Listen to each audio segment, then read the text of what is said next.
ओम शांति। प्यारे रूहानी भाई बहनों, आज की 12 मई 2026 की मुरली के इस गहरे रूहानी मंथन में, इस ज्ञान की यात्रा में आपका बहुत बहुत स्वागत है। आज का जो विषय है ना वो बहुत ही मनोवैज्ञानिक और रूहानी उलझनों को सुलझाने वाला है। और जब हम शिव बाबा के इन महावाक्यों को गहराई से देखते हैं तो ये सिर्फ शब्द नहीं लगते। ऐसा लगता है जैसे स्वयं भगवान हमारे सामने बैठकर बहुत ही प्यार से हमारे मन के तारों को सुलझा रहे हों। जी बिल्कुल। जरा सोचिए, जब दुनिया में विनाश की खबरें आती हैं या दुनिया बिल्कुल विनाश के कगार पर खड़ी होती है, तो इंसानी दिमाग सबसे पहले क्या करता है? मतलब मनोवैज्ञानिक रूप से अगर हम देखें ना, तो इंसान घबरा जाता है। हाँ, एकदम घबरा जाता है। और उसकी पहली प्रतिक्रिया क्या होती है? वो तुरंत उन चीजों को, उन रिश्तों को या उन भौतिक वस्तुओं को जो खुद खत्म होने वाली हैं, उन्हें और कसकर पकड़ने की कोशिश करता है। सही कहा। ये कितनी अजीब फितरत है ना इंसानों की। संकट के समय हम उसी विनाशी दुनिया से सुरक्षा मांगते हैं जो खुद ही असुरक्षित है। और आज के इस मंथन का मुख्य मकसद ही यही है, ये समझना कि एक बाप से सच्ची प्रीत का असल मतलब क्या है। जी, और विनाश के समय हमारी बुद्धि की स्थिति कैसी होनी चाहिए, यही आज की हमारी इस चर्चा का, इस गहरे मंथन का आधार रहेगा। आज हम बाबा के महावाक्यों को सिर्फ सुनेंगे नहीं, बल्कि उन्हें अपने हृदय में उतारने का प्रयास करेंगे। बिल्कुल। तो चलिए सबसे पहले आज के सार की तरफ चलते हैं। बहुत ही मीठे शब्दों में बाबा ने आज का मुख्य संदेश दिया है। बाबा कहते हैं, मीठे बच्चे, अभी विनाश का समय बहुत समीप है, इसलिए एक बाप से सच्ची प्रीत रखो, किसी देहधारी से नहीं। वाह, एक बाप से सच्ची प्रीत, ये शब्द सुनने में कितने सरल और मीठे लगते हैं ना। लेकिन अगर हम इसकी गहराई में जाएं तो ये सच्ची प्रीत शब्द अक्सर इतनी आसानी से इस्तेमाल कर लिया जाता है कि हम इसकी असल शक्ति को भूल जाते हैं। हाँ, दुनिया में तो प्रीत का मतलब ही देह और देह के रिश्तों तक सीमित रह गया है। लेकिन देहधारियों से ये बुद्धि योग तोड़ना, ये इतना मुश्किल क्यों लगता है हमें? इसका कारण बहुत सूक्ष्म है। देखिए, मानवीय स्वभाव हमेशा किसी ऐसी चीज से जुड़ना चाहता है जिसे वो अपनी इन भौतिक आंखों से देख सके या जिसे वो छू सके। देहधारियों से जो हमारा ये इतना गहरा लगाव है ना, वो असल में हमारी भावनात्मक सुरक्षा की एक खोज है। अच्छा, मतलब हम बाहर सुरक्षा ढूंढ रहे हैं। बिल्कुल। हम सोचते हैं कि ये इंसान या ये वस्तु मुझे सुरक्षित रखेगी। लेकिन बाबा यहाँ जिस सच्ची प्रीत की बात कर रहे हैं, वो कोई साधारण भावना नहीं है। वो, अगर मैं इसे आज के शब्दों में कहूं, तो वो हमारी आध्यात्मिक ऊर्जा का अर्थशास्त्र है। ऊर्जा का अर्थशास्त्र? ये थोड़ा और समझाइए, ये बहुत दिलचस्प लग रहा है। जी। जब हमारा लगाव किसी भी विनाशी वस्तु से होता है या किसी देहधारी से होता है, तो हमारी आत्मा की जो शुद्ध ऊर्जा है ना, वो लगातार लीक होती रहती है, वो बहती रहती है उस व्यक्ति की तरफ। और जब वो व्यक्ति बदलता है या वो वस्तु नष्ट होती है, वो हमें गहरा दुख होता है। एकदम सही। जी हाँ, इसीलिए सच्ची प्रीत का मतलब है अपनी चेतना को, अपने मन बुद्धि को उस अविनाशी सोर्स से, शिव बाबा से जोड़ना। क्योंकि वही एक ऐसी जगह है जहां से ऊर्जा सिर्फ मिलती है। हमारी ऊर्जा कभी खर्च या नष्ट नहीं होती। वाह, इस ऊर्जा वाली बात को अगर हम आज के समय के एक बहुत ही साधारण से सादृश्य से, एक एनालॉजी से समझें, तो हमारी ये जो आध्यात्मिक ऊर्जा है वो बिल्कुल एक स्मार्टफोन की बैटरी की तरह है। हाँ बिल्कुल, ये बहुत सटीक उदाहरण है ना? मान लीजिए कि आपके फोन में बैकग्राउंड में 10 अलग अलग एप्स चल रहे हैं। अब ये एप्स क्या है? ये वो देहधारी हैं, वो रिश्ते हैं जिनसे हमारा मोह है, लगाव है। जी जी। अब भले ही आप फोन इस्तेमाल ना कर रहे हो, आप शांत बैठे हैं, लेकिन वो बैकग्राउंड एप्स लगातार आपकी बैटरी चूस रहे हैं। और क्या होता है? फोन कुछ ही घंटों में बंद हो जाता है, ड्रेन हो जाता है। एकदम सही कहा आपने। और हम सोचते हैं कि हम तो कुछ कर भी नहीं रहे थे, फिर भी हम इतने थके हुए क्यों महसूस कर रहे हैं। बिल्कुल। तो उन सारे एप्स को बंद करके अपनी चेतना को सीधे उस मेन पावर ग्रिड से, यानी शिव बाबा से प्लग इन कर देना ही असल में सच्ची प्रीत है। वाह, बहुत ही सुंदर तरीके से आपने इसे स्पष्ट किया। जब तक वो बैकग्राउंड एप्स यानी दुनियावी लगाव बंद नहीं होंगे, तब तक हमें मुख्य ईश्वरीय कार्य के लिए कभी भी पूरी शक्ति नहीं मिल पाएगी। जी। और शायद इसीलिए बाबा ने आज के प्रश्नोत्तर में इस बात पर इतना जोर दिया है।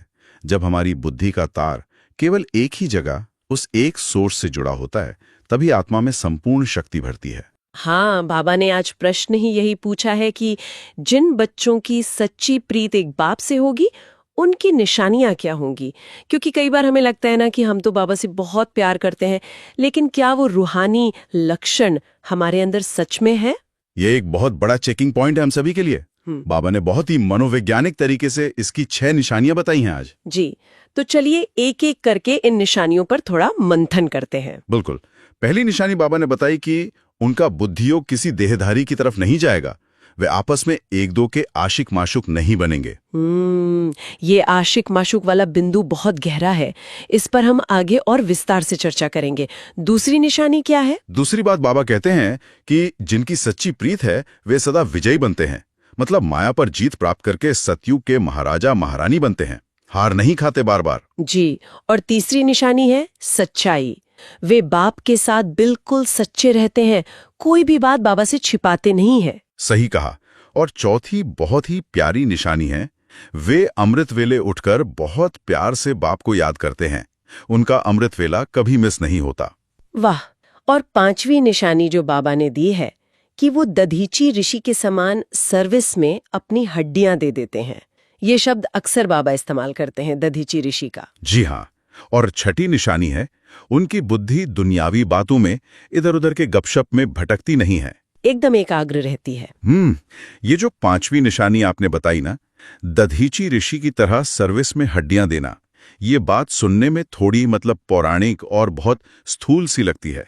दधीची ऋषि की कहानी तो हम सभी ने सुनी है कि उन्होंने असुरों के विनाश के लिए अपनी अस्थियों का दान कर दिया था।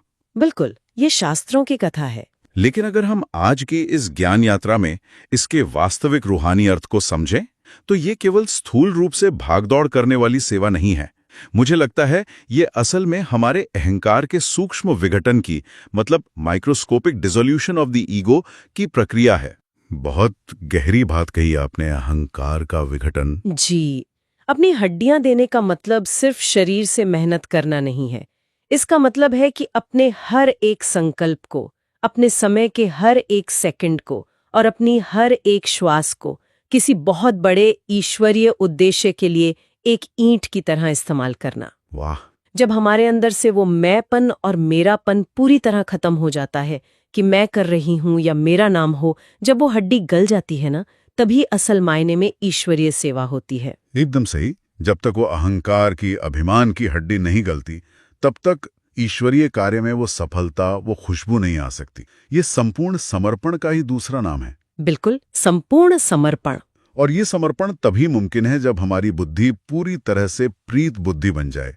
अगर हम इसी बात को थोड़ा और आगे बढ़ाएं, तो आज की मुरली में बाबा ने जो यूरोपवासी यादवों की विनाश की तैयारियों का जिक्र किया है, वो इसी का एक बहुत बड़ा विरोधाभास है। हाँ, बाबा ने बहुत स्पष्ट शब्दों में कहा है कि उनकी विनाश काले विपरीत बुद्धि है। जी, विपरीत बुद्धि मतलब जो भगवान से विपरीत दिशा में जा रही है। इस विरोधाभास को, इस कॉन्ट्रास्ट को समझना सच में बहुत जरूरी है। देखिए, एक तरफ दुनिया की वो महाशक्तियां हैं जो भौतिक विज्ञान में, हथियारों की दौड़ में इतने अहंकार में डूब गई हैं कि बाबा उन्हें पत्थर बुद्धि कहते हैं। सही बात है। वे अपनी ही बनाई हुई चीजों से अपना ही विनाश करने की तैयारी कर रहे हैं। जी। और दूसरी तरफ हम देखते हैं कि ब्राह्मण आत्माएं हैं जो बहुत साधारण सी नजर आती हैं, लेकिन शिव बाबा से जुड़कर उनकी बुद्धि पारस बुद्धि बन रही है। यही तो वो पारस बुद्धि का मुख्य कार्य है ना, जो सिर्फ अपना कल्याण नहीं करती बल्कि पूरे विश्व का कल्याण करती है। अब ये पत्थर बुद्धि और पारस बुद्धि के बीच का जो अंतर है, ये हमें एक और बहुत गहरी बात की तरफ ले जाता है। वो क्या? कि सही ज्ञान का, सच्चाई का असली सोर्स है क्या। बाबा ने आज एक बहुत ही गहरा इशारा दिया है कि जब भी हम प्रदर्शनियां करते हैं या मेले लगाते हैं, तो सबसे पहले निमंत्रण किसे देना चाहिए? गीता पाठशाला वालों को। हाँ, ये बात बाबा बार बार कहते हैं। ये एक बहुत ही रणनीतिक कदम लगता है, मतलब एक स्ट्रैटेजी सी लगती है। ऐसा क्यों है कि बाबा गीता पाठशाला वालों पर इतना विशेष जोर देते हैं? इसके पीछे एक बहुत बड़ा आध्यात्मिक मनोविज्ञान काम कर रहा है। जरा सोचिए, जो लोग दिन रात गीता का पाठ कर रहे हैं, गीता पढ़ रहे हैं, उनके अंदर भगवान से मिलने की एक सच्ची तड़प है। हाँ, भक्ति की भावना तो उनमें बहुत गहरी होती है। बिल्कुल, उनके अंदर एक जुनून है, एक पैशन है। लेकिन दिक्कत कहाँ है? उनकी दिशा गलत हो गई है। वे मूल रूप से ये भूल गए हैं कि गीता का भगवान वास्तव में निराकार शिव है, ना कि साकार श्री कृष्ण। ओ, ये बहुत बड़ा अंतर है। जी, और जब तक ये मुख्य बात ही स्पष्ट नहीं होगी कि भगवान एक निराकार ऊर्जा का स्रोत है, कोई देहधारी नहीं, तब तक वे उस ज्ञान के सागर को पहचान ही नहीं पाएंगे। उनकी सारी ऊर्जा, उनका सारा प्यार बस एक शारीरिक रूप तक ही सीमित होकर रह जाता है। ये बात तो बहुत सोचने वाली है, और शायद इसीलिए बाबा ने ये भी साफ किया है कि मनुष्य पानी की गंगा में स्नान करके समझते हैं कि वे पावन हो गए, उनके पाप धुल गए। हाँ, जो कि बिल्कुल असंभव है। बिल्कुल। पानी से तो सिर्फ शरीर का मैल साफ हो सकता है ना, लेकिन आत्मा, जो कि एक अभौतिक इकाई है, एक एनर्जी है, उसे साफ करने के लिए पानी नहीं बल्कि शुद्ध ज्ञान की ही आवश्यकता होती है। सही कहा, आत्मा का स्नान तो ज्ञान स्नानी है। जी, ज्ञान का सागर केवल परमात्मा है, कोई पानी की नदियां नहीं। और यही कारण है कि उन गीता पाठियों को, जो पहले से ही भगवान को ढूंढ रहे हैं, उन्हें सत्य का रास्ता दिखाना हमारी मुख्य सेवा बन जाती है। बिल्कुल। लेकिन इस सेवा में, या कहें कि हमारे अपने व्यक्तिगत रूहानी पुरुषार्थ में भी, जो सबसे बड़ी रुकावट आती है, उसका जिक्र बाबा ने बहुत खड़े शब्दों में किया है। बाबा ने उसे आशिक माशूक बनने का खतरा कहा है। हाँ, इस बिंदु पर मैं सच में थोड़ी स्पष्टता चाहूंगी, क्योंकि आज बाबा ने यहाँ तक कह दिया है कि जो बच्चे एक दो से इतना प्यार करते हैं, एक दो में इतने फंस जाते हैं कि शिव बाबा को ही भूल जाते हैं, वे ट्रेटर यानी धोखेबाज बन जाते हैं। जी, बाबा ने ट्रेटर शब्द इस्तेमाल किया है। ये ट्रेटर शब्द सुनने में बहुत भारी और कठोर लगता है ना। दुनिया की नजरों से देखें तो किसी इंसान से स्वाभाविक लगाव होना, प्यार होना, क्या इतना बड़ा धोखा है? इसे हम कैसे समझें? ये सवाल बहुत स्वाभाविक है। ये शब्द हमें कठोर इसलिए लगता है क्योंकि हम इसे दुनियावी भौतिक नजरिए से देख रहे हैं। लेकिन अगर हम रूहानी दृष्टिकोण से इसके पीछे का मैकेनिज्म समझें तो बात बिल्कुल साफ हो जाती है। वो कैसे? देखिए, जब एक आत्मा ज्ञान मार्ग में आती है तो वो परमात्मा से मामे कम की प्रतिज्ञा करती है, यानी हे बाबा, मैं केवल एक तुम्हारी ही याद में रहूंगी। वो आत्मा अपना पूरा रूहानी विकास उस एक कनेक्शन पर आधारित कर देती है। जी, हमारा वायदा ही यही है कि एक बाप दूसरा न कोई। बिल्कुल। लेकिन जब वही आत्मा ज्ञान में रहते हुए भी किसी देहधारी की ओर आकर्षित होने लगती है तो वो माया का सबसे सूक्ष्म जाल होता है। ये सिर्फ समय की बर्बादी नहीं है, ये असल में ऊर्जा की चोरी है। ऊर्जा की चोरी, ये शब्द बहुत चुभने वाला है, लेकिन सच है ना? आप उस सुप्रीम सोर्स को छोड़कर, जहां से असीमित शक्ति मिल रही थी, उसे छोड़कर आप एक ऐसी आत्मा से ऊर्जा मांगने लगते हैं जो खुद अंदर से खाली है, जो खुद भिखारी है। ये आत्मा का खुद के ही उस ऊंचे लक्ष्य के साथ बहुत बड़ा धोखा है। इसीलिए बाबा ने इसे ट्रेटर कहा है, क्योंकि माया इतने आकर्षक और मीठे रूप में आती है कि आत्मा को भनक भी नहीं लगती कि वो कब अपना रास्ता भटक गई और कब वो परमात्मा से कट गई। वाह, ये सच में आंखें खोलने वाला विश्लेषण है।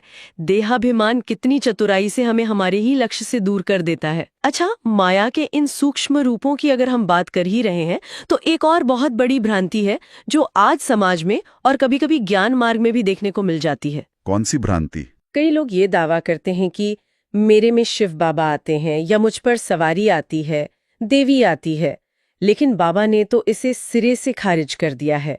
बाबा स्पष्ट कहते हैं कि ये तो माया की प्रवेशता है। ऐसा क्यों है कि लोग इन चमत्कारों के पीछे इतना भागते हैं? इसका कारण बहुत सीधा है। इंसान हमेशा शॉर्टकट चाहता है। शॉर्टकट, हाँ, मेहनत कोई नहीं करना चाहता। बिल्कुल। कोई भी सिद्धि मिल जाए, चमत्कार दिख जाए या किसी प्रकार की प्रवेशता हो जाए तो इंसान को लगता है कि बस मुझे बिना कोई मेहनत किए, बिना अपना स्वभाव बदले ही भगवान मिल गया। लेकिन बाबा हमेशा स्पष्ट करते हैं कि हमारा ये राजयोग कोई हठयोग या कोई तंत्र मंत्र नहीं है। जी, राजयोग का तो मतलब ही है बिल्कुल जागृत अवस्था में, पूरे होश आवास में अपना डायरेक्ट कनेक्शन शिव बाबा से जोड़ना। जब तक आत्मा खुद पुरुषार्थ करके परमात्मा से अपनी बुद्धि का योग नहीं लगाएगी, तब तक उसके अंदर देवी गुणों की धारणा हो ही नहीं सकती। बिल्कुल सही। धारणा तो खुद की चेतना को बदलने से ही होगी ना, किसी के शरीर में आने जाने से थोड़ी होगी। एकदम सही कहा आपने। प्रविष्यता से कोई प्राप्ति नहीं होती, ना ही कोई ऊंच पद मिल सकता। ये सिर्फ और सिर्फ बुद्धि को भटकाने का माया का एक तरीका है। डायरेक्ट कनेक्शन, ये शब्द सच में बहुत महत्वपूर्ण है। और इसी डायरेक्ट कनेक्शन को स्थापित करने का जो सबसे वैज्ञानिक और रूहानी समय बाबा ने बताया है, वो है अमृत वेला। जी, अमृत वेला, ब्राह्मणों का सबसे प्रिय समय। हाँ, बाबा ने स्वयं ब्रह्मा बाबा का अनुभव साझा किया है आज कि लेटे रहने से झुटका आ जाएगा, उठकर बैठने से अच्छी पॉइंट्स निकलती हैं। मैं इसके पीछे के विज्ञान को, इसके रूहानी मैकेनिज्म को समझना चाहती हूँ। अमृत वेले में ऐसा क्या खास है जो दिन के किसी और समय में हमें नहीं मिलता? इसे ऐसे समझिए, जब सुबह का समय होता है, भोर का समय, तब पूरी दुनिया सो रही होती है। भौतिक दुनिया का जो ये स्थूल शोर है ना, जो दुनिया भर के व्यर्थ संकल्पों का स्टैटिक नॉइज है, वो उस समय बिल्कुल शांत होता है। मतलब वायुमंडल बिल्कुल साफ होता है। बिल्कुल साफ। और उस समय हमारे खुद के मस्तिष्क की तरंगें, हमारी ब्रेन वेव्स बहुत ही शांत और ग्रहणशील अवस्था में होती हैं, रिसेप्टिव होती हैं। जब एक आत्मा उस समय उठकर एकांत में बैठती है तो बिना किसी बाहरी रुकावट के उसका कनेक्शन सीधे उस हाई फ्रीक्वेंसी सोर्स से, यानी शिव बाबा से जुड़ जाता है। वाह! तो इसीलिए बाबा कहते हैं कि उठकर बैठो, विचार सागर मंथन करो। जी, क्योंकि जब हम अमृत वेले में विचार सागर मंथन करते हैं तो ज्ञान के नए नए रहस्य अपने आप खुलते हैं। अगर कोई लेटा रहता है ना, तो शरीर का पुराना संस्कार, वो आलस्य हावी हो जाता है और नींद आ जाती है। लेकिन उठकर बैठने से आत्मा की चेतना पूरी तरह जागृत हो जाती है। तो इसका मतलब ये हुआ कि अमृत वेला कोई ऐसा कर्मकांड या रिचुअल नहीं है जिसे बस नियम समझकर पूरा करना है, बल्कि ये तो हमारे पूरे दिन की ऊर्जा को सेट करने का एक बहुत बड़ा टूल है। बिल्कुल, ये हमारी स्पिरिचुअल बैटरी को चार्ज करने का समय है। हाँ, अगर किसी का दिन भर छोटी छोटी बातों में मूड खराब हो रहा है या बार बार खुशी का पारा नीचे गिर रहा है, तो इसका सीधा संबंध शायद इसी बात से है कि उसने सुबह अपनी उस बैटरी को सही से चार्ज नहीं किया। एकदम सही पकड़ा आपने। अमृत वेले की वो जो एकांत है, वो जो आंतरिक खुशी का अनुभव है, वही पूरे दिन के लिए हमारे चारों ओर एक सुरक्षा कवच, एक शील्ड बन जाती है। जी। और इसी शक्तिशाली स्थिति में रहकर हम वो महान कार्य कर सकते हैं जिसका उल्लेख आज बाबा ने किया है। बाबा ने एक बहुत ही सुंदर विरोधाभास, एक बहुत बड़ा कंट्रास्ट हमारे सामने रखा है। कौन सा कंट्रास्ट? देखिए, एक तरफ तो दुनिया की सरकारें हैं जो करोड़ों अरबों रुपए लगाकर विनाश के साधन बना रही हैं, मिसाइलें बना रही हैं, और दूसरी तरफ हम साधारण से ब्राह्मण बच्चे क्या कर रहे हैं। हम अपनी पाए पाए से, अपने शुद्ध तन मन धन से इस पूरे विश्व की नई बादशाही यानी सतयुग की स्थापना कर रहे हैं। ये विचार ही अपने आप में कितना अद्भुत है ना। दुनिया की नजरों में हमारा ये काम बहुत ही साधारण और छिपा हुआ लग सकता है, लेकिन रूहानी दृष्टिकोण से हम रचयिता हैं, हम मास्टर रचयिता हैं। बिल्कुल, हम कोई भिखारी नहीं जो मांगे, हम रचयिता हैं। और यहाँ मुझे एक बात बहुत छू गई है। बाबा ने यहाँ बांदेलियों का भी विशेष जिक्र किया है। जी, बांधेली माताएं। हाँ, जो माताएं या बहनें घर की विपरीत परिस्थितियों में बंधी हुई हैं, जिन्हें ज्ञान में चलने की आज़ादी नहीं है, जो स्थूल रूप से बाहर जाके कोई सेवा नहीं कर सकती, बाबा कहते हैं कि वे भी घर बैठे केवल अपनी सच्ची याद से और शुद्ध संकल्पों से सबसे ऊंच पद पा सकती हैं। वाह, ये बात कितनी हिम्मत देने वाली है ना? ये सिद्ध करता है कि शरीर बंधा हो सकता है, परिस्थितियां बांध सकती हैं, लेकिन आत्मा की चेतना की उड़ान को, मन की याद की यात्रा को कोई भी दीवार रोक नहीं सकती। यही तो इस ईश्वरीय ज्ञान की सबसे बड़ी खूबी है। ये भौतिक सीमाओं के बहुत पार जाता है, लेकिन इन सारी गहरी बातों को केवल बुद्धि से समझना काफी नहीं है। ज्ञान तब तक असल ज्ञान नहीं है जब तक वो हमारे चरित्र में, हमारे जीवन में न उतर जाए। सही बात है। और यहीं से बात आती है धारणा की। ये हमें आज की धारणा के मुख्य सार की ओर ले जाता है। बिल्कुल। तो इन सारी गहरी चर्चाओं के बाद अगर कोई आत्मा ये पूछे कि आज से, अभी से मैं अपने दैनिक जीवन के प्रैक्टिकल पुरुषार्थ में क्या बदलाव लाऊं, तो धारणा के लिए मुख्य कदम क्या होने चाहिए? धारणा के लिए बाबा ने आज 2 बहुत ही स्पष्ट कदम बताए हैं। पहला कदम है अमृत वेले की एकांत का सच्चा लाभ लेना। एकांत का लाभ। जी, और इसका मतलब सिर्फ सुबह 4 बजे उठकर बैठ जाना नहीं है। इसका मतलब है दुनियावी व्यर्थ बातों के इन सभी बैकग्राउंड ऐप्स को पूरी तरह बंद करके खुद को शुद्ध ईश्वरीय सेवा के संकल्पों में लगाना। मन पूरी तरह से बाप की याद में एकाग्र हो। ये पहला कदम हुआ। और दूसरा कदम? और दूसरा कदम है दिल की सच्चाई। देहधारियों के प्रति जो भी हमारे अंदर सूक्ष्म आकर्षण बचे हैं, जो भी वो आशिक माशूक के पुराने संस्कार कहीं गहरे अवचेतन में छिपे बैठे हैं, उन्हें ज्ञान के प्रकाश से पूरी तरह भस्म करना और केवल एक बाप से अपनी सच्ची प्रीत जोड़ना। ये सच में एक बहुत ही शक्तिशाली धारणा है, क्योंकि बाबा हमेशा कहते हैं ना कि सच्चे दिल पर साहिब राजी। अगर दिल सच्चा है तो बाप की मदद तो अपने आप स्वतः ही मिलती है। बिल्कुल मिलती है। और इसी सच्चाई और इसी प्रीत के आधार पर बाबा हमें रोज एक बहुत ही गहरा वरदान देते हैं। आज का वरदान भी बहुत अद्भुत है। मैं चाहूंगी हम इस पे थोड़ा ठहर कर मंथन करें। जी बिल्कुल। आज का वरदान क्या है? आज का वरदान है, सर्व शक्तियों की संपन्नता से संपन्न बन, दाता बनने वाले विधाता, वरदाता भव।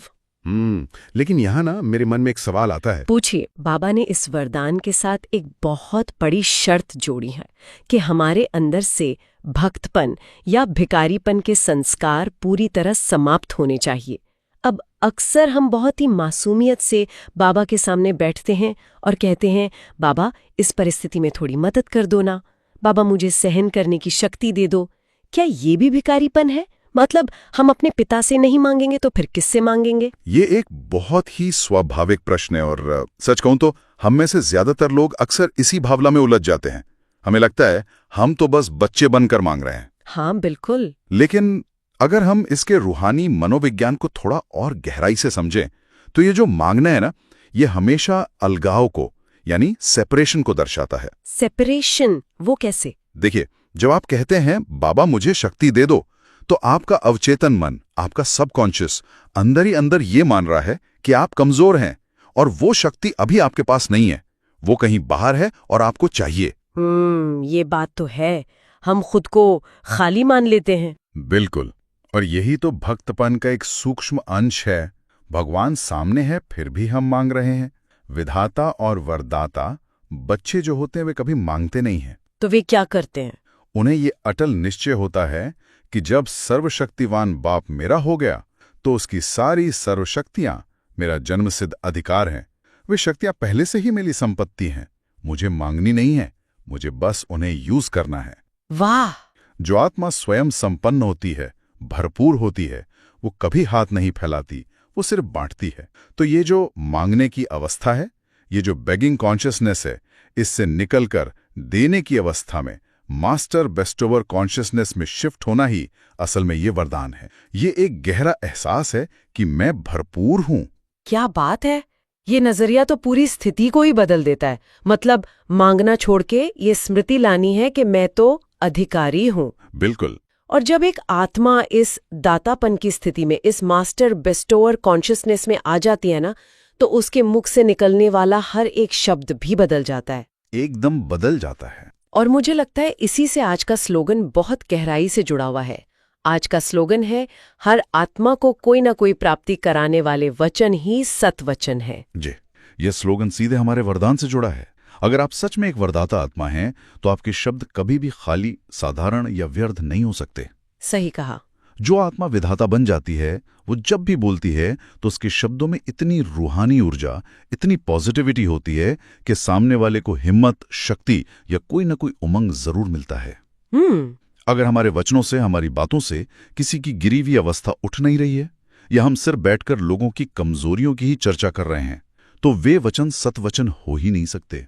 ये तो हमारे रोजमर्रा के संवाद के लिए, हमारी डेली बातचीत के लिए बहुत बड़ा चेक पॉइंट मिल गया हमें कि मेरे शब्द किसी को शक्ति दे रहे हैं या किसी को कमजोर कर रहे हैं। बिल्कुल, ये बहुत सूक्ष्म चेकिंग है। और इस श्रेष्ठ स्थिति को हर पल बनाए रखने के लिए अव्यक्त बाप दादा के जो इशारे होते हैं वो बहुत मददगार साबित होते हैं। आज का जो अव्यक्त इशारा है वो भी बहुत शक्तिशाली है। बाबा कहते हैं, सदा अचल अडोल एक रस स्थिति का अनुभव करो। और बाबा ने ये भी कहा कि परिस्थिति कमजोर है और आपकी स्वस्थिति श्रेष्ठ है। जी, अचल और अडोल स्थिति। लेकिन यहाँ मैं एक प्रैक्टिकल चुनौती, मतलब एक व्यवहारिक बात सामने रखना चाहूंगी। जी, बताइए। सुनने में ये सिद्धांत बहुत ही आदर्श लगता है कि परिस्थिति कमजोर है और मैं श्रेष्ठ हूँ। लेकिन प्रैक्टिकल जीवन में जब अचानक सामने कोई गंभीर बीमारी आ जाए, या अचानक कोई बहुत बड़ा आर्थिक संकट आ जाए, या कोई अपना ही बहुत बड़ा धोखा दे दे, तो उस समय वो परिस्थितियां बहुत भारी और बहुत बड़ी लगती हैं। हाँ, बिल्कुल लगती हैं। उस वक्त मन को एक रस रखना, एकदम स्टेबल रखना लगभग असंभव सा महसूस होता है। उस वक्त ये सिद्धांत प्रैक्टिकली कैसे काम करता है, हम कैसे अडोल रहें? ये बहुत ही वास्तविक चुनौती है। हम सभी कभी ना कभी इसका सामना करते ही हैं, और इसका उत्तर बाबा ने हठ योगी और राजयोगी के बहुत ही सुंदर अंतर से दिया है। हठ योगी और राजयोगी। जी, देखिए, एक हठ योगी क्या करता है? वो शरीर को कष्ट देता है, एक टांग पर खड़ा होकर हठ से तपस्या करता है, वो परिस्थिति से लड़ता है, उसे दबाने की कोशिश करता है। लेकिन एक राजयोगी कभी लड़ता नहीं है, वो अपनी एकरस स्थिति में टिका रहता है। एक रस का मतलब यहाँ क्या है? एक रस का अर्थ है एक ही रस, एक ही आध्यात्मिक आनंद और स्थिरता में टिके रहना। जब कोई गंभीर बीमारी या बड़ा संकट आता है तो एक राजयोगी यह अभ्यास करता है कि वो इस शरीर और इस विनाशी दुनिया के नाटक से अलग एक अविनाशी दर्शक है, एक डिटैच्ड ऑब्जर्वर है। मतलब वो खुद को परिस्थिति से अलग कर लेता है। बिल्कुल। वो सोचता है परिस्थिति किस पर आई है, शरीर पर आई है या धन पर आई है या रिश्तों पर आई है, और ये सब क्या है? ये सब तो वैसे भी विनाशी हैं, इनका तो नेचर ही है बदलना और खत्म होना। सही बात है। लेकिन जो मैं हूं, जो आत्मा हूं, वो अनादि है, अमर है, उस सर्वशक्तिमान की संतान है। मुझ आत्मा पर कोई बीमारी या संकट नहीं आ सकता। जब आप अपनी चेतना को उस परिस्थिति से, जो लगातार बदल रही है, वहां से हटाकर अपनी स्वस्थिति पर, जो कि अमर है, वहां टिका देते हैं, तो परिस्थिति का प्रभाव आत्मा पर नहीं पड़ता। वाह! ये कोई हट नहीं है, ये मन को दबाना नहीं है, ये सिर्फ अपनी समझ की, अपनी अवेयरनेस की शिफ्टिंग है। इसीलिए बाबा कहते हैं कि परिस्थिति हार खा लेगी, वो तो बदल ही जाएगी, लेकिन तुम्हारी स्वस्थिति कभी नहीं हार सकती। अद्भुत! ये कितनी गहरी बात है। कहाँ एक टांग पर खड़े होकर शरीर को कष्ट देना और कहाँ अपनी अमर चेतना में स्थित होकर आराम से एक रस रहना। ये तो सच में एक बहुत बड़े सम्मान की बात है। परिस्थिति बाहर है और मेरी शांति मेरे अंदर है। कोई बाहर की चीज मेरे अंदर की शांति कैसे छीन सकती है? यही तो वो रूहानी नशा है जो हमें अचल बनाता है। बिल्कुल। तो आइए ज्ञान की इस गहरी यात्रा और इस अद्भुत मंथन को अपने अंदर समेटते हुए हम एक बहुत ही सुंदर अभ्यास करें। मैं सभी रूहानी भाई बहनों से कहूंगी कि हम कुछ पलों के लिए एकदम एकांत में बैठें। जी। अपनी बाहरी आंखों को दुनिया से हटाकर मानसिक रूप से अपने मस्तक के बीच चमकते हुए उस दिव्य सितारे पर ध्यान केंद्रित करें। बिल्कुल शांत। और इन शक्तिशाली स्वमानों को अपनी आत्मा की गहराई तक जाने दें। आइए कुछ पल के लिए इस विचार में ठहर जाएं। मैं एक बाप से सच्ची प्रीत रखने वाली विजयी आत्मा हूँ। जी। मैं सर्व शक्तियों की संपत्ति से संपन्न दाता और वरदाता आत्मा हूँ। ओम शांति। मैं हर परिस्थिति को पार करने वाली अचल अडोल एकरस तपस्वी आत्मा हूँ। वाह! इन स्वमानों की गूंज सिर्फ इस एक पल के लिए नहीं होनी चाहिए। आज दिन भर जब भी आप कोई कार्य करें, चाहे आप अपने घर की जिम्मेदारियां निभा रहे हों या अपने दफ्तर में काम कर रहे हों, इस अमृत वेले के अनुभव को और अपनी इस दातापन की स्थिति को अपने साथ रखें। बिल्कुल। कोई भी विनाशी परिस्थिति या किसी भी देहधारी का आकर्षण आपके इस रूहानी नशे को कम न कर पाए। आपको बस अपनी वो एक तार उस एक अविनाशी बाप से जोड़े रखनी है।